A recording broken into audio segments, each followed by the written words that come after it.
Set in the year 928 AD, the story takes place in the Tang dynasty, the most powerful empire in China at the time. As the emperor's arrival draws near, the queen, Empress Phoenix, is seen preparing herself.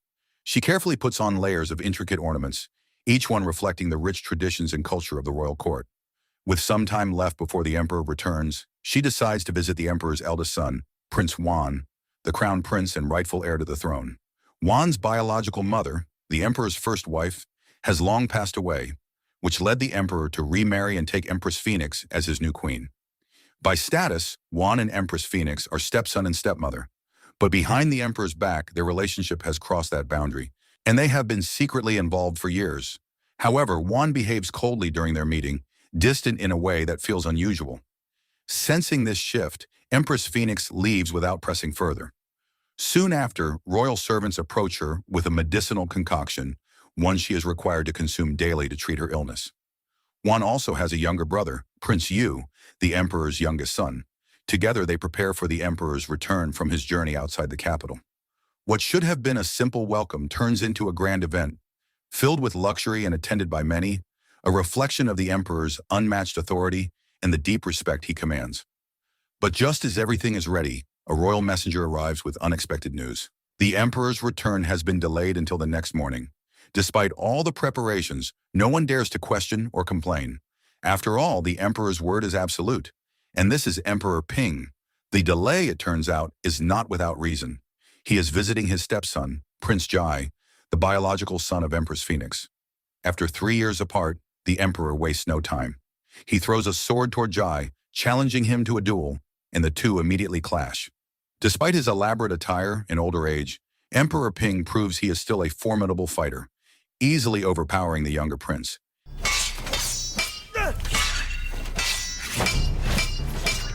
His visit has a purpose.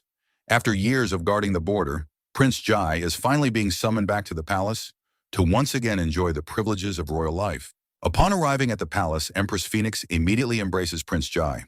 After 3 years apart, she has deeply missed her only biological son. During their reunion, Jai begins to wonder about her relationship with the emperor, whether they are still at odds or have made peace. It becomes clear that for years their marriage has been far from harmonious. Even in her weakened condition, Empress Phoenix continues working on embroidered chrysanthemum cloths for the upcoming festival. Jai gently suggests that she should rest, but she refuses. She remains determined to finish what she started, no matter the cost. Following her instructions, Jai visits his half-brothers to show respect. During their meeting, he asks about her illness, confused by how her condition seems to be getting worse. Yuan explains that according to the emperor, she suffers from anemia, but reassures him that she takes her prescribed medicine daily, so there is nothing to worry about. Elsewhere in the palace, servants are busy preparing aromatic wood, part of a calming fragrance therapy favored by the emperor. Every detail is carefully arranged to maintain the luxurious lifestyle of the royal court. Not long after, the emperor is seen with Zhang, the royal physician. He asks about the medicine, making sure Empress Phoenix is still taking it as instructed. Zhang confirms that she follows the routine exactly as ordered. But behind this routine lies something far darker. The medicine Empress Phoenix has been taking is secretly laced with poison, made from a rare black fungus from Persia. It does not kill instantly, but over time, it causes prolonged suffering and unbearable pain. It becomes clear that the emperor is not trying to heal her, but to slowly destroy her. As the Chrysanthemum Festival approaches, the palace fills with countless flowers in preparation for the grand event. Emperor Ping organizes a family gathering, hoping, or perhaps pretending, to strengthen the bonds within the royal family. During this gathering, the youngest prince suddenly steps forward and speaks about the festival, which will involve the entire royal army. Eager to prove himself, he volunteers to lead the troops. But the emperor shuts him down immediately, having already chosen Prince Jai, who is seen as more capable and experienced. Instead of bringing the family closer, the gathering takes a darker turn. Emperor Ping shifts the focus to Empress Phoenix's illness, pointing out that she has missed 1 dose of her medicine that day. Without hesitation, he orders the servants to bring it to her at once. After the family gathering ends, the emperor calls Empress Phoenix aside and warns her not to defy his orders again. She has clearly reached her limit, and this time she pushes back, insisting that the medicine is not healing her at all, but instead making her condition worse. Her resistance only hardens the emperor. He reminds her of the absolute rule within the kingdom, that everyone must obey a single authority, and that authority is him. Realizing there is no point arguing further, Empress Phoenix gives in. She takes the final dose of the medicine, swallowing it without another word. At the same time, Prince Juan is secretly bringing a young maid into his chambers. Her name is Chan Chan, the daughter of Zhang, the royal physician. It is clear that their relationship has been going on for quite some time. This also explains why Juan has grown distant toward Empress Phoenix. His attention has shifted to someone else, but they are not as careful as they think. A spy happens to catch a glimpse of them together and quickly reports it to the queen. Empress Phoenix arrives soon after, intending to catch them in the act. Even though Chan Chan is briefly hidden, the truth is obvious, and the queen orders her to step out. The disappointment on her face is undeniable.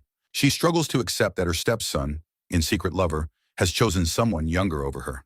Still, with the festival approaching, she chooses not to create a scene. She lets them go and decides not to report the incident to the emperor. After leaving Juan's chamber, Empress Phoenix dismisses all her attendants and remains alone. In that quiet moment, she almost breaks down. It becomes painfully clear that in this entire palace, there is no one who truly cares for her. Her husband is cold and controlling. The one person she held on to has betrayed her. There is nothing left for her to rely on. Every day she is forced to drink a bitter medicine, and at the same time, endure an even more bitter life without love or sincerity. Not long after, a woman appears, a spy assigned to investigate the palace's medicine supply. She brings crucial evidence, the same black fungus from Persia that has been secretly mixed into the queen's daily treatment. With that, the truth is finally undeniable. The emperor has been poisoning her all along, and this is where everything begins. This is Curse of the Golden Flower. Even after learning this, Empress Phoenix can do nothing. Any attempt to fight back would only lead to her downfall. In the end, she is left with no choice but to accept her fate, quietly breaking down as the weight of betrayal sinks in. As the spy prepares to leave the palace, she unexpectedly crosses paths with Prince Juan in one of the corridors. The encounter quickly turns violent, and after a brief fight, Juan manages to overpower her and bring her before the emperor. When her face is finally revealed, the emperor is visibly shaken. He recognizes her immediately and orders everyone else to leave the room. The truth is shocking. This woman is his former wife, long believed to be dead. Her portrait still hangs within the palace. Years ago, when the emperor was nothing more than an ordinary captain, he had a powerful ambition. He wanted to rise to the throne by marrying the only daughter of the previous ruler, the woman now known as Empress Phoenix. To make that possible, he abandoned his first wife and made it appear as though she had died. This woman, Yuli, is in fact the biological mother of Prince Juan and the youngest prince. She explains that she returned only to see her sons from a distance, without informing Empress Phoenix of her presence. The emperor is caught off guard again when Yuli reveals that she is remarried. The man she chose is Zhang, the royal physician. After being cast aside, Zhang was the only one who truly cared for her. They married 25 years ago and built a life together. They even have a daughter, Chan Chan, who now serves as a maid in the palace. As a way to atone for his past actions, the emperor promotes Zhang from royal physician to governor. With that, Zhang, Yuli, and Chan Chan leave the palace to begin a new life elsewhere. Chan Chan's departure leaves Juan heartbroken. Meanwhile, Empress Phoenix speaks privately with her only son, Prince Jai. She reveals the truth about the black fungus mixed into her medicine, along with the emperor's intention to slowly kill her. Fueled by anger and betrayal, she asks Jai to lead a coup, commanding the loyal Golden Army to rise against the throne. At the same time, Zhang, Yuli, and Chan Chan arrive at their new residence, a home provided for Zhang's new position. But while they settle in, the emperor is already making his next move. He deploys a secret elite force known as the Shadow Guards, ordering them to eliminate all three of them. To him, this is not cruelty, but precaution.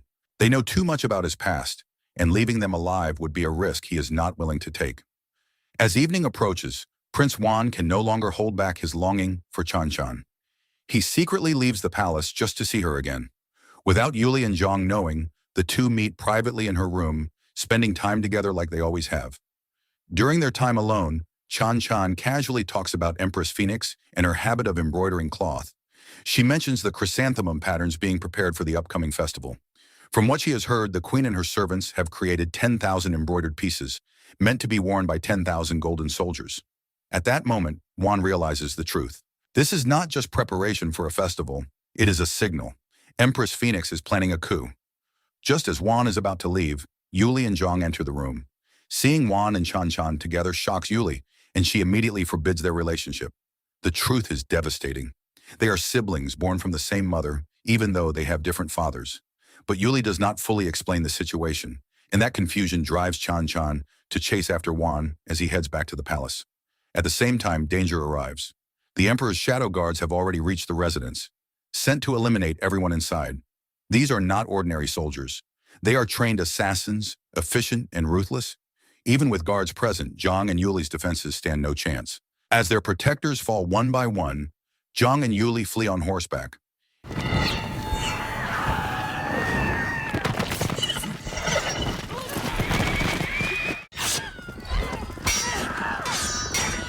In the chaos, Zhang makes the ultimate sacrifice to ensure Yuli can escape. His decision buys her just enough time to survive, especially when archers arrive and shift the situation. Meanwhile, Wan has returned to the palace and rushes to confront Empress Phoenix. He tries to stop her from carrying out the rebellion. Despite everything, including his past betrayal of his father and his forbidden relationship with her, Wan cannot allow things to go this far. The situation escalates quickly when he actually stabs himself. He survives as the wound is not fatal, but even that is not enough to change her mind. No matter how much he pleads, Empress Phoenix refuses to back down. Her hatred toward the Emperor has gone too deep, and there is no turning back. Not long after Empress Phoenix leaves, the Emperor arrives to check on his son. Seeing Wan's condition, he finally reveals a truth he has kept hidden for a long time. He admits that he has always known about the affair between Wan and the Queen. He only pretended to be unaware, while secretly planning something far more cruel, slowly poisoning Empress Phoenix over time. Even so, he has no intention of harming Wan. As his biological son, Wan is still someone he deeply cares about. In his eyes, the situation began because of Empress Phoenix, who he believes was the one who seduced him in the first place. That night marks the Chrysanthemum Festival, and the imperial family gathers to perform a ritual honoring their ancestors. At the same time, Chan Chan arrives at the palace, determined to find Wan. But before she can reach him, the shadow guards appear and move to capture her. Just in time, Yuli steps in and rescues her. The two are quickly taken in by forces loyal to Empress Phoenix and brought inside the palace. As the Emperor and his family remain gathered, Yuli and Chan Chan step forward, demanding justice. Empress Phoenix, no longer able to hold back, reveals the truth. Yuli is Wan's real mother, the woman the Emperor abandoned in his pursuit of power. The revelation hits Wan like a storm. He realizes that the woman he has loved all this time is actually his own half-sister. Unable to accept it, Chan Chan runs out of the palace in shock. But outside, the shadow guards are waiting. She is killed almost instantly. Yuli meets the same fate soon after, brutally eliminated without mercy. Not long after, 10,000 golden soldiers arrive, led by Prince Jai. They are completely loyal to him, ready to follow him even into open rebellion. At the same moment, Empress Phoenix appears, dressed in the chrysanthemum cloth that symbolizes her uprising. But before anything unfolds as planned, something unexpected happens. The youngest prince suddenly attacks Wan from behind. For so long, he has been overlooked and treated like a child. He has known the dark secret between his brother and stepmother, but chose to stay silent. Now faced with the looming rebellion, he refuses to stand aside any longer. Driven by his own ambition, he makes his move first, attempting to seize power from his father. With only 10 loyal soldiers behind him, the youngest prince boldly believes he can seize power from his own father. But in less than a minute, the shadow guards wipe out his entire force. It becomes painfully clear that he has underestimated the Emperor, a man far more ruthless and calculating than he ever imagined. With his men gone, the youngest prince charges forward alone, determined to face the Emperor himself. But the Emperor proves that age means nothing. He removes his belt and brutally strikes down his own son.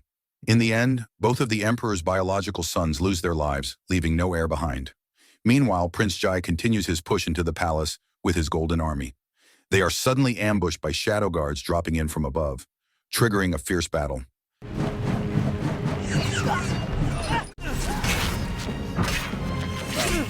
Thanks to his training and the strength of his forces, Jai manages to overcome them and break through into the palace courtyard, trampling over the chrysanthemum flowers prepared for the festival. Just when it seems like nothing can stop them, the Emperor reveals another layer of defense. The Silver Army forms a solid barrier, blocking their advance. Jai quickly orders his men to throw their spears, launching an aggressive assault. The Silver Army responds with archers, firing back in unison. Amid the chaos, a command is given to keep Jai alive, as ordered directly by the emperor. As Jai and his troops push forward, they are met with a harsh reality. The emperor's silver army is far larger than they expected. One by one, the golden soldiers are overwhelmed and slaughtered until only Jai remains standing. The emperor then arrives at the battlefield, calmly acknowledging the victory of his forces. Jai, along with several officials and military leaders involved in the rebellion, are captured and brought forward. To make an example out of them, and to show that no one can challenge his authority, the emperor orders their execution, forcing Empress Phoenix and Jai to witness it firsthand. Once the chaos settles, he even commands the servants to clean the courtyard and replace the damaged chrysanthemum flowers, as if nothing ever happened. Later that night, as fireworks mark the peak of the festival, the emperor gathers with the only remaining members of his family, Empress Phoenix and Prince Jai. Despite leading a rebellion, Jai is offered a chance to live, but the condition is cruel. He must serve the poison medicine to his own mother every day. Faced with a fate worse than death, Jai chooses to end his own life instead of becoming the instrument of her suffering. In the end, only the emperor and Empress Phoenix remain, surrounded by their grand palace and endless wealth. Yet none of it holds meaning anymore, with no heirs left to carry on their legacy. Their punishment is not execution, but something far more enduring, a lifetime of guilt, emptiness, and inner torment that will follow them until the very end. The end. So the moral of the story is never mix family drama, secret affairs, and toxic mushroom smoothies, because you might accidentally delete your entire bloodline in one festival night.